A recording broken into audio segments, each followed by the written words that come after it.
Welcome to the Deep Dive. This is the space for curious minds, for anyone who likes to go a little deeper. Whether you're driving, cleaning, trying to wind down for the night, or just looking to escape for a bit. We're here to take you on a journey, and today we're going down. Way down. I want you to just, for a second, think about the street outside your window. The traffic, the buildings, the people walking by, it's all right there on the surface. Obvious. But what if we told you that right now, beneath your feet, there's a second city? A shadow city. A completely hidden layer of tunnels, ancient shelters, modern superhighways for utilities, bunkers. A ghost network most people will never, ever see. And that's not, an exaggeration. It's the literal foundation of every single major city on the planet. Okay, so let's unpack that, because this isn't just about sewer pipes, is it? This is a story about human history. It is. It's about a pattern, a deep, recurring instinct that whenever the world above becomes too dangerous or too crowded or just too extreme, we go down. So where does that story start? When did humans first look at the ground and think, that's where we need to build? For the best answer to that, we have to go to a place that looks like it's from another planet. We have to go to central Turkey. Cappadocia. Even the name sounds ancient. It is. And the landscape there. Yeah. It's just incredible. All these strange conical rock formations they call fairy chimneys. And that rock is the key to everything we're about to discuss. It's the entire reason these underground cities could exist. It's a material called volcanic tuff. Which is basically compacted volcanic ash. Exactly. Millions of years ago, volcanoes covered this entire region in a thick blanket of ash. Over time, it compressed into this soft rock. Soft enough to carve with hand tools. Soft enough to carve with, picks and shovels. Yeah. But here's the magic part. Once you carve it and it's exposed to the air, it hardens, it stabilizes. So you can dig it out and it won't collapse on you. Precisely. And that unique property allowed people over thousands of years to build not just caves, but entire multi-level cities underground. And when you say cities, you really mean cities. Oh, yes. The largest one we know of is called Derinkuyu. Derinkuyu. It goes down, we think, as far as 85 meters. 85 meters. That's what, a 20-story building, but going down? Something like that. And it has up to 18 distinct levels. 18 levels carved by hand. That's just, I can't even fathom the labor involved. It would have taken generations. Yep. And it was designed to house up to 20,000 people. Swanky. 20,000 people, plus their livestock, food stores, everything they needed to survive a siege that could last for months. So this wasn't a panic room. This was a fully functioning, self-contained metropolis. A subterranean metropolis, yes. And the entire design is just a masterclass in passive defense. How so? Well, the passageways, for a start, they're incredibly narrow, often forcing you to go single file. Creating a bottleneck for any invaders. An easily defendable bottleneck. And they're low. You have to stoop. An invader can't swing a sword effectively if they're bent over. Smart. But the real showstopper is the doors, isn't it? The rolling stone doors, they are, truly a work of genius. Describe them for us. These aren't on hinges. No. Imagine a massive, perfectly circular stone disc, like a giant millstone, maybe 1.5 meters across, half a meter thick. Weighing hundreds of kilos. At least. And they were carved to sit in a slot just off the main corridor. When you needed to seal a passage, you would roll this massive stone across the opening from the inside. And from the outside, it's impossible to move. Completely impossible. You can't ram it, you can't pry it, it's just a wall of solid rock. And they had a small hole in the center. For what? A peephole? A peephole, yes, but also a way to poke a spear through at anyone trying to get in. It's security through sheer mass. Imagine living down there for weeks, hearing soldiers walking on the ground above you, trusting your life to that one piece of stone. The psychology of it is intense. Yeah. But for 20,000 people to survive, it took more than just strong doors. Right. You seal yourself in, you have a new problem. Air. Air, water, smoke from cooking fires. How did they solve that? With deep vertical ventilation shafts. Some of them run the entire 85-meter depth of the city. Like chimneys. Exactly. They create a natural convection that pulls fresh air down and pushes stale air and smoke up, but on the surface, they were disguised. Wow. They just look like ordinary wells. An invading army would walk right past them, never knowing they were the lungs for 20,000 people hiding below. That's incredible. And water. Deep wells, dug down to the water table. But crucially, access to the wells was controlled from the lowest levels. So if an enemy breached the first few floors, they couldn't poison the water supply for everyone hiding deeper down. They couldn't. It's an architecture of total hierarchical survival. So who used these places? Was it just one group of people? No, that's what's so fascinating. They were used for millennia, probably started by the Hittites, maybe 4,000 years ago, then used by the Phrygians. Later, early Christians used them extensively to hide from Roman persecution. So it was just this permanent emergency shelter for whoever was in trouble at the time. A permanent emergency shelter on a key invasion route. Whenever trouble came, the population would just disappear, vanish into the earth. And that impulse you mentioned, to just disappear into the earth when things get bad, that's not just a Cappadocian thing, is it? It's a pattern we see elsewhere. It's a universal human response. When danger comes from above, go below. We see it all over Europe. Old quarries, mines, natural caves. Yeah. They were all repurposed. Like in Niort in France. Niort is a fantastic example. It's in Picardy, and it started as a series of old chalk quarries. Chalk, so again, a relatively soft rock to work with. Right. And over time, the local population expanded them into this huge underground village. I read they had something like 300 rooms. 300 rooms, yes, and long galleries that they actually named like streets. They had a town square, chapels, stables. It was a mirror of the village above ground. And they used it during, what, the wars in the 17th century? Primarily, yes. During the constant conflicts between France and Spain, when raiding parties were a fact of life, an entire village could shelter down there with their livestock and wait for the danger to pass. But Niort has another more modern layer of history, a really poignant one. It does. During World War I, Allied soldiers who were stationed nearby on their way to the Somme would visit the caves. A bit of tourism before heading to the front. Exactly.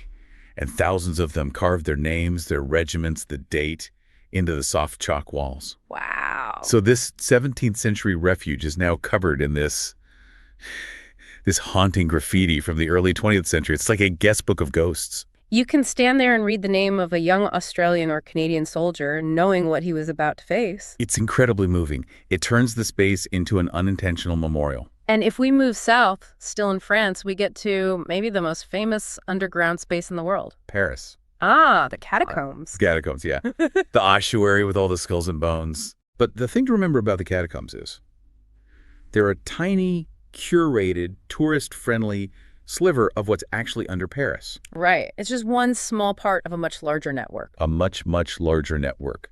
Underneath Paris, there are over 200 kilometers of old limestone quarries. The very quarries that provided the stone to build the city in the first place. The city is literally built from its own negative space, and most of this network is completely off-limits, unstable, unmapped. Which, of course, means people explore it.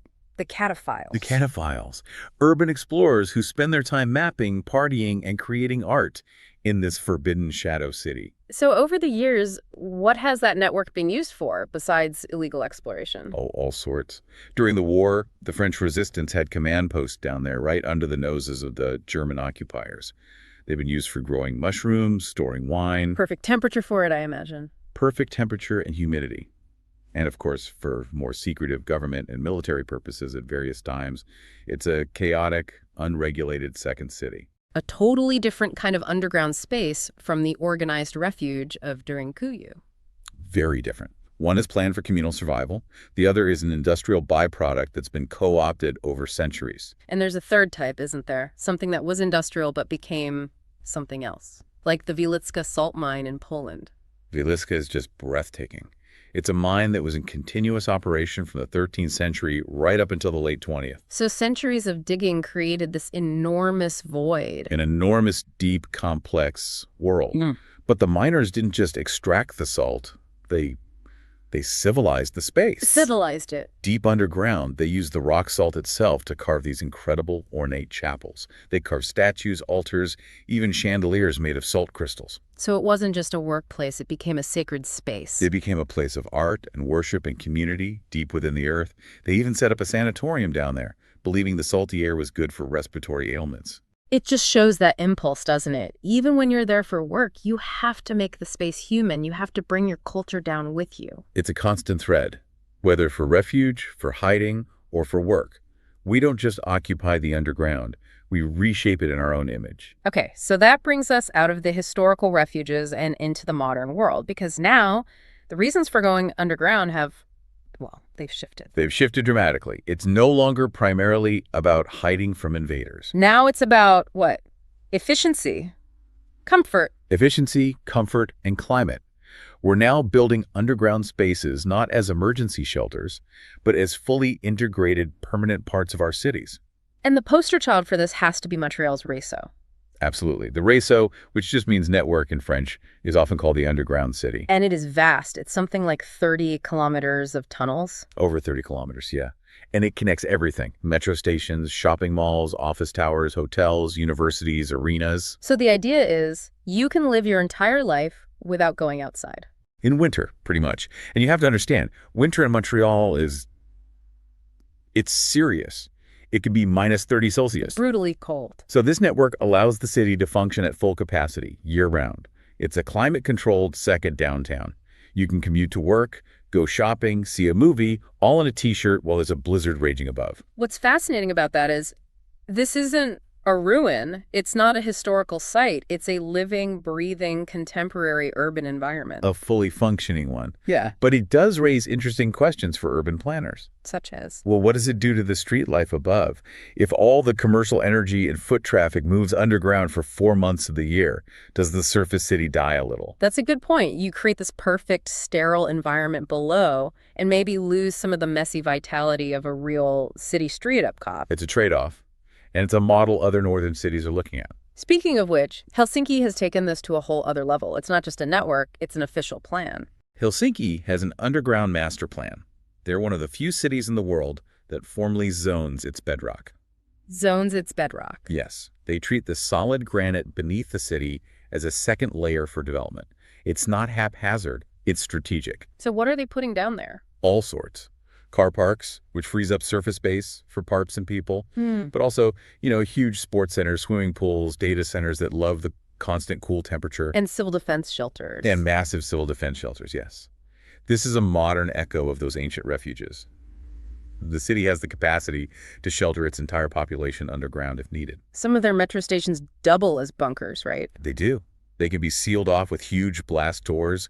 It's this seamless blend of everyday convenience and Cold War-era preparedness. So we have Montreal using it for cold, Helsinki for planning and defense, but the same principle works for extreme heat. Exactly the same principle, which takes us to the middle of the Australian outback, to a town called Coober Pedy, the opal mining capital of the world. And one of the hottest places on Earth.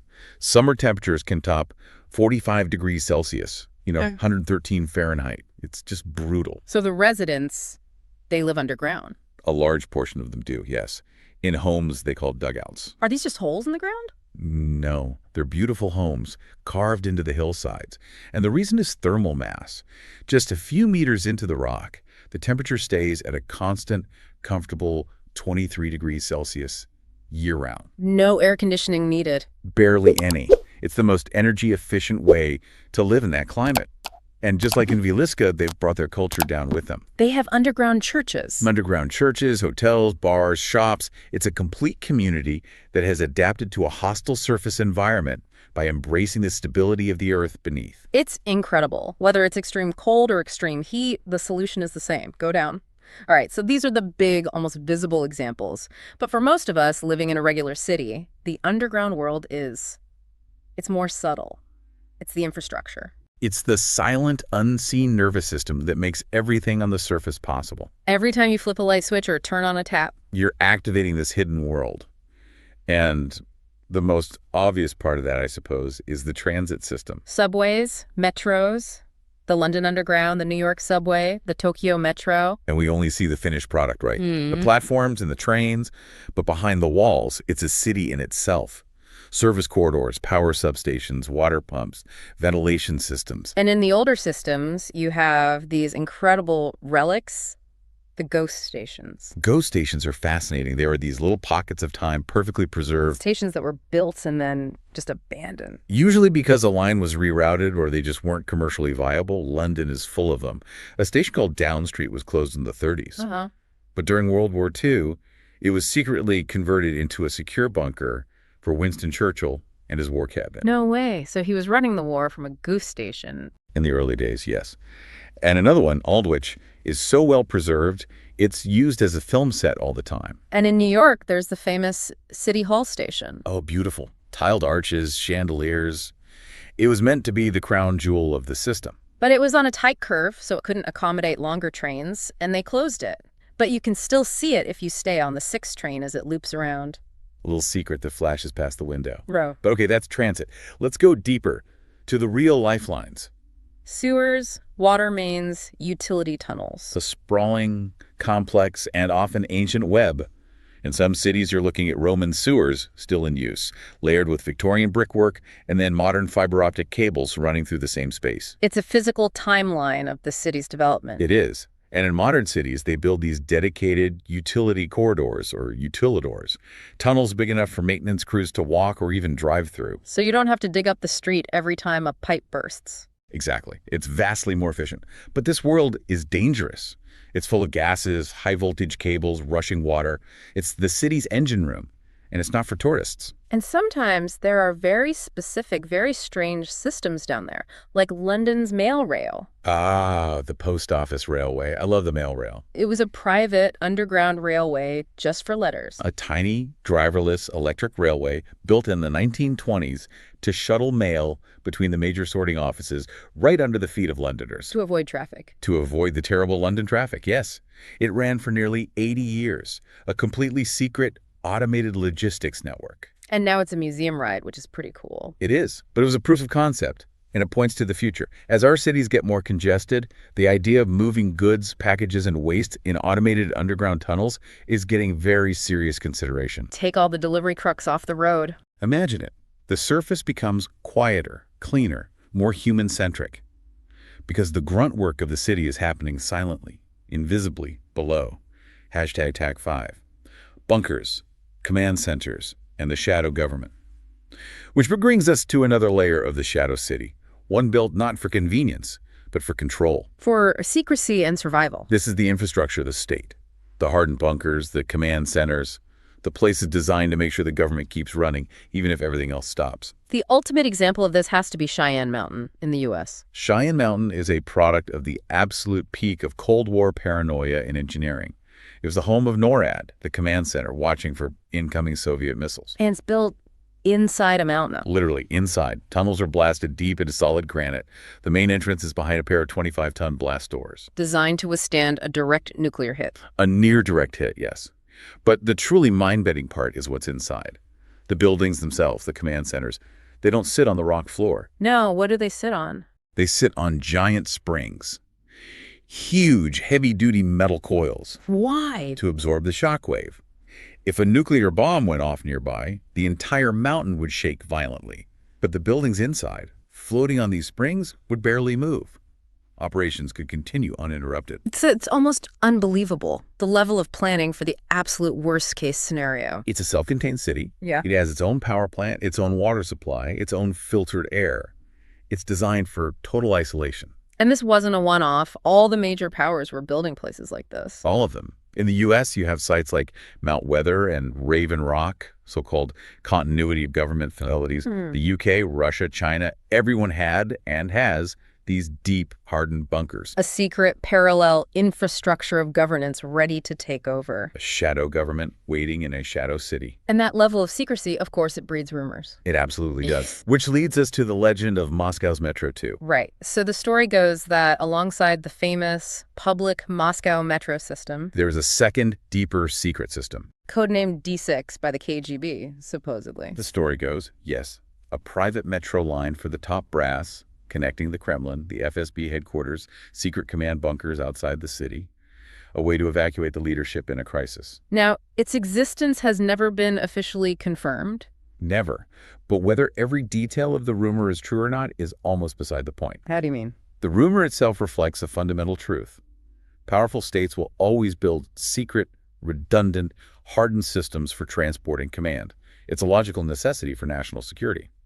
The public might not know the details, but they can sense that this hidden layer of control exists. And that's where stories like Metro 2 come from. Hashtag TAC6, the psychology of the deep. So we've talked about the engineering, the history, the politics. But what about the feeling? We're surface creatures. What does it do to the human mind to go deep underground? It's a fascinating question. And the response is deeply primal and really divided. Divided. For some people, being underground feels incredibly safe.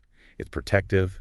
The silence, the constant temperature, the sheer weight of the earth above you feels like a shield. Like a womb. Exactly. That womb-like sense of security. It's the feeling the refugees in Cappadocia were seeking. But for others, For others, it's the exact opposite. It's instant, overwhelming claustrophobia. The low ceilings, the lack of a visible sky, the knowledge that you're trapped. It can be deeply unsettling. I can see that. I think it depends on whether you're there by choice. That's a huge part of it. But there's another more subtle effect. The loss of time. Because there's no sun. There's no sun, no day, no night, no weather. In a place like Montreal's Réseau, you can spend an entire day, commute, work, lunch, shop, and never see daylight. Your body's internal clock, your circadian rhythm, just gets lost. Disconnected. It creates this strange, timeless twilight state. And that really brings us back to the central idea of this whole deep dive. Which is that every city is really two cities. Two cities operating at the same time in the same space. There's the surface city we all know, the city of light and weather and traffic. And then there's the shadow city below, the city of history, of machinery, of secrets. And that gap between the known and the unknown, the seen and the unseen, that is such fertile ground for the human imagination. It's why so many urban legends and ghost stories and sci-fi thrillers are set underground. Of course. The underground is a metaphor for the subconscious. It's where we store the things we've buried, the mechanisms we rely on but don't want to look at, the fears we have about what's really holding our world together. So connecting all these threads, the ancient refuges, the modern climate solutions, the hidden infrastructure, where does this trend go? Are we looking at a future that is increasingly subterranean? I think it's less a prediction and more of a thought experiment, but there are some powerful forces pushing us in that direction. Climate change has to be number one. Absolutely. As more parts of the world experience extreme, life-threatening heat, the Kuber-Patey model of living in the stable thermal mass of the Earth just becomes more and more logical. It's just cheaper and safer than trying to air condition the surface world. Vastly. Then there's population density. Our megacities are running out of room. Building up is incredibly expensive. But there's all this space right underneath us. There is. Yeah. And going down for certain things is just more efficient. So we're not talking about everyone living in caves. We're talking about moving the functions of the city underground. Precisely. Move the logistics, the automated delivery systems, the waste disposal, the high-speed transit. Free up the surface for people, for parks, for culture. And what else? Data centers are already going underground. Data centers, massive energy storage facilities like giant batteries, and maybe even food production. Underground farms. Underground vertical farms.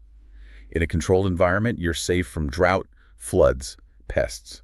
You can have a predictable food supply right in the heart of the city, cutting out transportation costs entirely. So the city of the future might look a lot like the city of today on the surface. But its entire life support system, its logistics, its power, its data, its food, will be operating quietly and efficiently in the layers beneath. It raises a final, quiet question, doesn't it?